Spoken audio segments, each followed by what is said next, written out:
America is not in control of this situation, and I don't feel like they ever have been. Like, it seems like Trump is Netanyahu's puppet. That's not a fringe take anymore. It's becoming pretty mainstream. And after years of living in Israel and covering this relationship up close, I think what's really going on is actually more interesting. There's been a lot of noise recently about the relationship between the US and Israel falling apart. Meanwhile, popular support for Israel in the United States is dwindling, and we've increasingly seen the relationship between Trump and Netanyahu start to fray.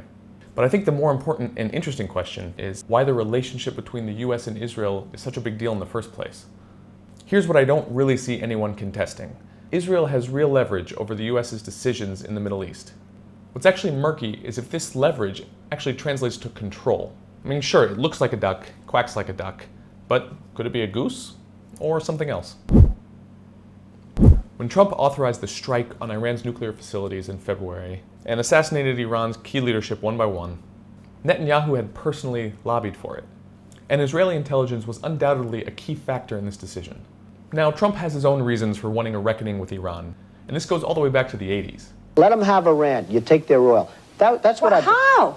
The next time Iran attacks this country, go in and grab one of their big oil installations, and I mean grab it and keep it, and get back your losses, because this country has lost plenty because of Iran.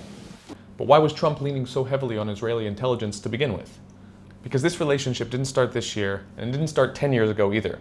This relationship has been going on for a long time. There's deep roots here, and I'm not sure it's the kind of relationship that you can just build on short notice.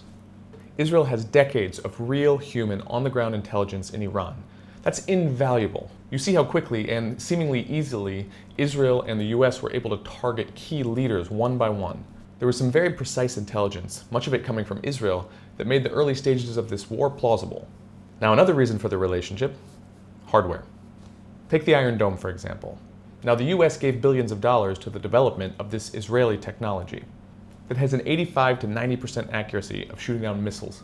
It's an incredible air defense system, and it's not really something the US could fully develop on its own, which I'll get to more in a minute.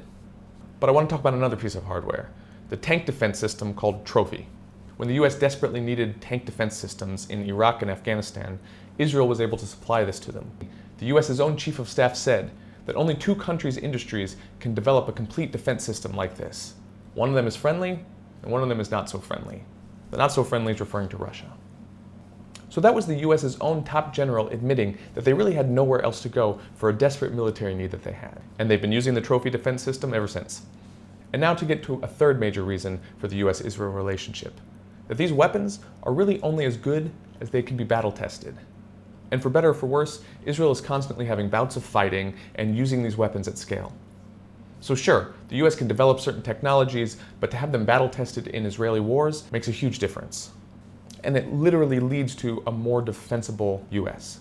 So whether the US agrees fully with every Israeli policy or every Israeli military action, there's an incredible value that Israel provides to the US. And it goes both ways. Obviously, the US is providing billions of dollars in defense budget towards Israel. There's all sorts of weapon sharing deals and weapon development deals. There's really good reason to keep the relationship alive. And sure, sometimes the leverage that Israel has looks a lot like control. And Israel does utilize its own leverage to protect its interests. But the US foists that same leverage right back on Israel. And the relationship between the two countries is very dynamic, it's very alive, at times it's pleasant, and at other times it's contentious. And here's the real problem. It's really hard to tell what's real, because there's so much political and geopolitical theater going on. And we saw that with the Iran war. There were all these rumors being spread that Trump was upset with Netanyahu and nobody really knew what was going on, and then bam, they attack. So we don't know what parts of the relationship that we read about in the news are real, genuine moments of tension and which ones aren't. That's the nature of these things, and I wish we had more clarity on that. So here in Israel, there's a moment that people still talk about today. Back in 2015, when Netanyahu flew to address the Congress without Obama's consent, Netanyahu was opposing Obama's Iran deal in public.